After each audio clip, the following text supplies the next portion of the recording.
যেমন বৈষ্ণব সেবা, তেমন হরি কথা সাধন করতে গেলে বৈষ্ণবের মুখে করতে হবে।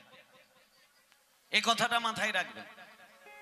অবৈষ্ণবানাম মুখত গৃহ্ণাম পূত হরি কীর্তনাৎ শ্রবণং নৈব কদাচিৎ সর্প উচ্ছিষ্ট যথাপদ। কি বললো? অবৈষ্ণবের মুখে হরি কথা শ্রবণ করা যাবে না। বলে কে বৈষ্ণব কে অবৈষ্ণব আমরা তো তাকে বিচার করতে পারি না। এর বাড়িতে হরিনাম হচ্ছে, কৃষ্ণ নাম হচ্ছে, আমি এসছি শুনবো। শাস্ত্র কি বলেছেন? কিবা শূদ্র কিবা বিপ্র নাসি জ্ঞানে নয়, যিনি কৃষ্ণ তত্ত্ববেত্তা তিনি গুরু। এই যে দেখুন, এই যে আমরা পুরোহিতদের বলি, এরা শুনে না, বুঝেও না। আমি এখানে এসেই সেই ছেলেটা মন্দিরে কাজ করতেছিলাম, এই বাবু তোর গা থেকে নামাবলী খুলে রাখ। সে নিজে নামাবলী লিছে, আর আমার সে শিষ্য আর শিষ্যাকে নামাবলী বাঁধিয়া সংকল্প করা। এদের জ্ঞান আছে কোন? সাধারণ ভুল, কত বড় মারাত্মক নামা অপরাধ জানি। নামাবলীটা খেলনা নয়। এই জন্য নামাবলী আমাদের মহাপ্রভুর বিধানে নামাবলী ধারণ করা নিষেধ। মহাপ্রভু এই পাল্লা বস্ত্র ব্যবহারের কথা বলা হয়েছে, কারণ এটাতে কোনো দোষ নেই। যেখানে নাম লেখা থাকবে, ভগবান বলছে আমা হইতে আমার নাম বড়, অতএব এই নামাবলী নিয়ে আপনি যদি গোবিন্দকে প্রণাম করেন সেটাও হবে আপনার দণ্ডনীয় অপরাধ। বোঝে কেউ? গেছে কাশী প্রয়াগ গয়া গেছে, একটা করে নামাবলী লিয়া চলে আসছে। সংকল্পের সময় পুরোহিত নামাবলী জড়িয়ে লিছে আর তাকেও জড়িয়ে দিচ্ছে। তারপরে চা খাটে, বিড়ি খাটে, পান খাটে, এর কোন মুখ মুছে ঢে নামাবলীতে, আবার কেউ কোমরে বাঁধে লিছে আঁটি করে। ঠিক বললাম না ভুল বললাম? তাহলে অসভ্যতাটা কে ভুলটা ধরাবে? বলতে গেলে এই দোষ আমি বলে দেই বলে খারাপ। আপনারা গুরুত্ব বুঝেন না। তাহলে ভগবান বলছে আমা হইতে আমার নাম বড়, এই জন্য এই পাল্লা বস্ত্রে কোনো দোষ নেই, উত্তরীয় নিতে বলেছে। নামাবলী কোনোদিন কেউ কদাপিও ধারণ করবে না। মানুষকে প্রণাম করা তো দূরের কথা, গোবিন্দকেও প্রণাম করা যাবে না, মাথায় রাখবে।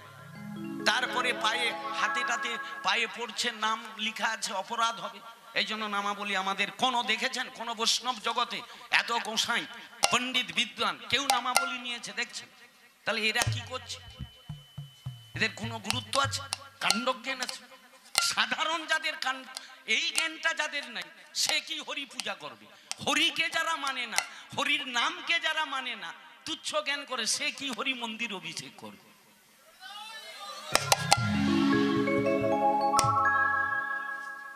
তাহলে আজকের দিনে আপনি আমার কাছ থেকে আচরণ শিখবেন বলেই তো এসছেন। আপনি আচরি ধর্ম অপরি শিখাও, আপনি না কইলে আচরণ শিখানো না যায়। আজকের সমাজ, সত্যি কথা বলতে বাবু, আজকের সমাজ ধ্বংসের পথে যাওয়ার। মহাপ্রভু যে বৈষ্ণব ধর্ম প্রচার করেছিলেন, সেই বৈষ্ণব ধর্ম এখনো জগতে প্রচার হয় নাই। 90% মানুষের কাছে এখনো পৌঁছায়নি। হরফ দিয়ে বলছি। কেন না? এখনো মানুষ ব্রাহ্মণমুখী। কি কেন? সাধারণ মানুষের এই জ্ঞান হয়ে গেছে, বলে বৈষ্ণব তো যে কুল থেকে হয়ে যায়, ব্রাহ্মণ তো আর যে সে কুল থেকে হয় না, ব্রাহ্মণ তার কুল থেকে হয়। কি এটাই আপনাদেরকে বলে, আমাদেরকেও বলে।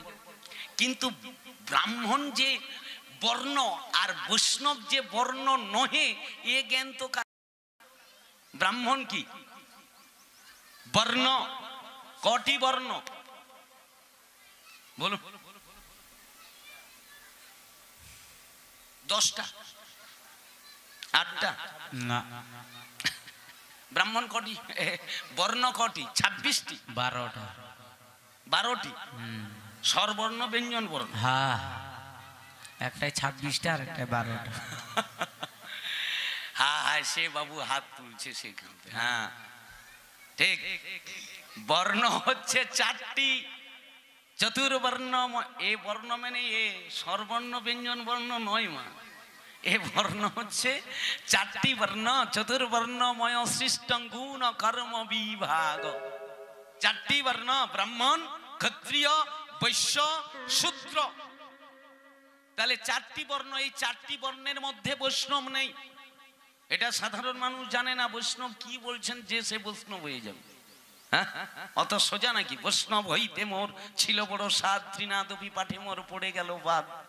হ্যাঁ, বৈষ্ণব হয়ে যাবে, অত সোজা? বৈষ্ণব ধর্ম আর ব্রাহ্মণ হচ্ছে বর্ণ। চৈতন্য চরিতামৃতে, চৈতন্য ভাগবতে এই জন্য বলেছেন, ব্রাহ্মণ হইয়া যদি, এই জায়গাটা জগাই মাথায় উদ্ধার কাছে আছে, পয়েন্ট দেখবেন, ব্রাহ্মণ হইয়া যদি অবৈষ্ণব হয়, তাহার মুখ দর্শনে সমস্ত পুণ্য ক্ষয়। যিনি ব্রাহ্মণ, ব্রাহ্মণ মানে কি না, যিনি অনাদির আদি গোবিন্দ পুরুষোত্তম ভগবানকে যিনি জানতে পেরেছেন, তিনি ব্রাহ্মণ। ব্রহ্ম মানে কে? ব্রহ্ম মানে সেই অনাদির আদি গোবিন্দ। এই জন্য বলছে নম ব্রহ্মণ্য দেবায় গো ব্রাহ্মণ্য হিতায় চ জগদ্ধিতায় শ্রীকৃষ্ণায় গোবিন্দায় নমো নমো। এটা ব্রাহ্মণের প্রণাম মন্ত্র নয়, এটা হচ্ছে গোবিন্দের প্রণাম মন্ত্র। বৈষ্ণবের প্রণাম মন্ত্র আছে, ব্রাহ্মণের প্রণাম মন্ত্র নাই। বাঞ্ছা কল্পতরুর্ভৈশ্চ কৃপা সিন্ধু ভো এবচ পতিতানাং পাবনেভ্যো বৈষ্ণবেভ্যো নমো নমঃ। ব্রাহ্মণ বলছে এই তো, নম ব্রহ্মণ্য দেবায় গো ব্রাহ্মণ্য হিতায় চ জগদ্ধিতায় শ্রীকৃষ্ণায় গোবিন্দায় নমো নমঃ। তার মানে এটি গোবিন্দকে বলছে, তুমি এই বিশ্ব ব্রহ্মাণ্ডের একমাত্র অধিকর্তা। নম ব্রহ্মণ্য দেবায় গো ব্রাহ্মণ্য হিতায় চ, গো মানে পৃথিবী, তুমি পৃথিবীর সমস্ত জীবের হিত আকাঙ্ক্ষী, হিতাকাঙ্ক্ষী, হিতায় চ কি কৃষ্ণায় গোবিন্দায় নমঃ। তাহলে ব্রাহ্মণ না, যিনি গোবিন্দকে জানতে পেরেছেন, ভগবানের সেবায় নিয়োজিত হয়েছেন, তিনি তো ব্রাহ্মণ। কথা বুঝতে পারছেন? এই কলিযুগে তাই মহাপ্রভু যখন বৈষ্ণব ধর্ম প্রচার করেন, তখন যতদিন না এই যে গোপাল ভট্টাচার্য, গোপাল ভট্ট, এই যে আপনারা ষড় গোস্বামীর নাম প্রায় স্মরণ করেন নাকি? 6 জন যে গোস্বামী গো বাবা, এই 6 জন গোস্বামী কে কে?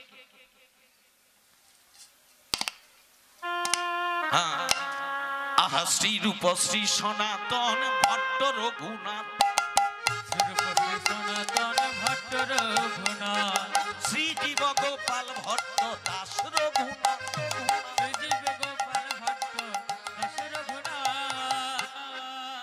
তাহলে কি বলা হলো? এই 6 গোস্বামী, রূপ গোস্বামী, সনাতন গোস্বামী, শ্রীজীব গোস্বামী, গোপাল ভট্ট গোস্বামী, রঘুনাথ গোস্বামী, রঘুনাথ দাস গোস্বামী, এই 6 জনের মধ্যে 5 জন ছিল ব্রাহ্মণ কুলোদ্ভব, কুলে জন্মগ্রহণ করেছে। কিন্তু মহাপ্রভুর কৃপা প্রার্থী হয়ে তারা যখন বৈষ্ণবতা গ্রহণ করে, রূপ সনাতন 2 ভাই ছিল, তারা বিষয় ছেড়ে ব্রজে গেল। রূপ সনাতন 2 ভাই ছিল, তারা বিষয় ছেড়ে ব্রজে গেল, তারা ব্রজে গেল, ব্রজে গেল হরি বল, ব্রজে গেল, ব্রজে গেল হরি বলে। দেহ থাকতে চেতন, ও দেহ থাকতে চেতন হরি বল মনে, দিন গেল, দিন গেল থাকতে চেতন।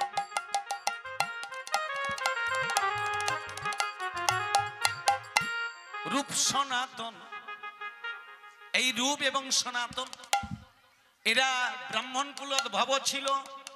পরবর্তীতে এরা হোসেন শাহ দরবারে 2 জন কর্মচারীতে বন্দী হয়ে পড়ে গেলেন। হোসেন শাহ দরবারে এই 2 ভাই, এদের প্রথম জীবনের নাম ছিল কি? আলাদা, রূপ সনাতন ছিল না। অনুপম চারুপম। তারপরে হোসেন শাহর দরবারে এদের দুজনের ব্রেন অত্যাধিক থাকার জন্য হোসেন শাহ ভাবলেন এই দুইজনকে নিলেই আমার সর্বকার্য সিদ্ধি হবে। তাই এই দুইজনকে তিনি তার দরবারে দুটি বড় পদ দিয়ে দিলেন। কি পদ? যে পদ পাওয়ার জন্য আজকের আমরা সকলেই লালায়িত। মানুষ খুন করতেও হাত কাঁপে না, যাদেরকে পীড়ন করতেও কষ্ট লাগে না। আজকের সেই পদ পেয়ে গেল কে? রূপ সনাতন। হোসেন শাহর দরবারে একজন হলো প্রধানমন্ত্রী আর একজন হলো অর্থমন্ত্রী, দুটো উচ্চ পদ এই রূপ সনাতনকে দিয়েছিলেন। এদের হোসেন শাহর দরবারে কর্মচারী হওয়ার সঙ্গে সঙ্গে হোসেন শাহ বলল, তোমাদের পূর্ব নাম থাকলে হবে না, আমার নামকরণে তোমাদেরকে পরিচিতি হতে হবে। হুজুর যা করার আপনি করুন, কারণ আমরা তো বন্দি দশায় পড়ে গেছি, বেরিয়ে যেতে পারবো না। ঠিক আছে? হোসেন শাহ দুইজনের নাম পরিবর্তন করে দুজনের নাম রাখলো। একজনের নাম হলো দবির খাস আর একজনের নাম হলো সাকর মল্লিক। এই দবির খাস সাকর মল্লিক একজন অর্থমন্ত্রী আর একজন প্রধানমন্ত্রী এত বড় উচ্চ পদ পেয়ে যেদিন জানতে পারল গৌর হরি এসে সকল বিষয়কে, সকল কামান্ধ জীবকে গৌর প্রেম কৃষ্ণ প্রেমে সকলকে পাগল করে দিয়েছে, সেই দিন দুই ভাই বাসি ভাবি বন্দিশালা, কেমন সেই বন্দিশালা থেকে আমরা বেরিয়ে যাব।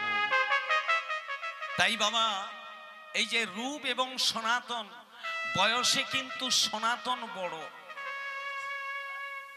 এটা জানুন ভালো করে। বয়সে কে বড়? সনাতন। রূপ বয়সে ছোট, কিন্তু রূপ গোস্বামী তিনি দবির খাস যিনি ছিলেন, তিনি আগে ভাগে কি করলেন না, তিনি রাজার সেই মন্ত্রিত্ব পদ পরিত্যাগ করে তিনি বন্দিশালা থেকে বেরিয়ে গৌর হরির চরণে কৃপা লাভ করলেন। মহাপ্রভু তাকে আগে কৃপা করলো বলে পরে সনাতন এলো সাকর মল্লিক, পরে সনাতন এসতে সনাতনকে কৃপা দান করলেন। অতএব সেই কারণে মহাপ্রভুর বিচারে যে আগে এসেছে তার বয়স বড়, যে পরে এসেছে তার বয়স হলো ছোট। আপনি যেদিন দিন থেকে গুরুচরণ আশ্রয় গ্রহণ করেছেন সেই দিন থেকে আপনার বয়সটা চিহ্নিত হবে। আর যেদিন আপনি গুরুচরণ আশ্রয় গ্রহণ করেননি, বলে ও বয়সটা গর্ধবের বয়স, গাধার বয়স, ছেড়ে দাও। এই জন্য রূপ গোস্বামী আগে কৃপা পেলেন বলে রূপের নাম আগে চলে এলো, সনাতন পরে কৃপা পেল বলে পরে সনাতনের কৃপা। তাহলে রূপ এবং সনাতন এই দুটি ভাই মহাপ্রভুর কৃপা পেয়ে তারাই গোস্বামী পদবাচ্য হয়ে গেলেন। আর তারাই সমস্ত বিষয় তুচ্ছ করে তারা চলে গেল কোথায়? বৃন্দাবনে রাধা কুণ্ডের তটে বসে রূপ সনাতন সেইখানে বসে হরি ভজন করেছিলেন। শুধু রূপ সনাতন নয়, শ্রীজীব গোস্বামী, গোপাল ভট্ট গোস্বামী, রঘুনাথ গোস্বামী, 6 গোস্বামীকে মহাপ্রভু কোথায় পাঠালেন? কোথায় পাঠালো? আগে কি হল? বৃন্দাবনে। এই জন্য আরে বৈষ্ণব বন্দনাতে আমরা কি বলছি? ওগো এই 6 গোস্বামী যবে ব্রজে কইলেন বাস, এই 6 গোস্বামী যবে ব্রজে কইলেন বাস, এই 6 গোস্বামী যবে ব্রজে কইলেন বাস, এই 6 গোস্বামী যবে ব্রজে কইলেন বাস, রাধা কৃষ্ণ নিত্য লীলা করিলেন প্রকাশ, রাধা কৃষ্ণ নিত্য লীলা করিলেন প্রকাশ। তাহলে এই যে 6 গোস্বামী, এদের মধ্যে 4-5 জন ছিল ব্রাহ্মণ কুলোদ্ভব, একজন ছিল কায়স্থ কুল। বুঝতে পারছেন সে কে? মহাপ্রভু কৃপা করে তাকে গোস্বামী করে দিলেন। আপনি কি বলছেন যে ব্রাহ্মণ তো বর্ণ ছাড়া হয় না, বৈষ্ণব সকলে হয়ে যাবে, অত সোজা? মহাপ্রভু তাহলে কায়স্থ কুলে কে ছিল? আইয়া হ্যাঁ, দাস রঘুনাথ, দুইজন রঘুনাথ আছে, একজন ব্রাহ্মণ কুলোদ্ভব আর একজন হলো কায়স্থ কুলোদ্ভব। এই যে দাস রঘুনাথ, ইনাকে গোস্বামী পদবাচ্যে ঠেলে দিলেন মহাপ্রভু। কেন? এই রঘুনাথ দাসের মধ্য থেকে তিনি তার অন্তর বুঝতে পেরে মহাপ্রভু কৃপা দান করলেন। আর সেই রঘুনাথ দাস নিজ হাতে তিনি মহাপ্রভুর ভক্তগণকে সেবা দিয়েছিলেন, যেটি চিড়া মহোৎসব। চিড়া মহোৎসব এখনো হয় বাবা, কোথায় হয় বলুন দেখি?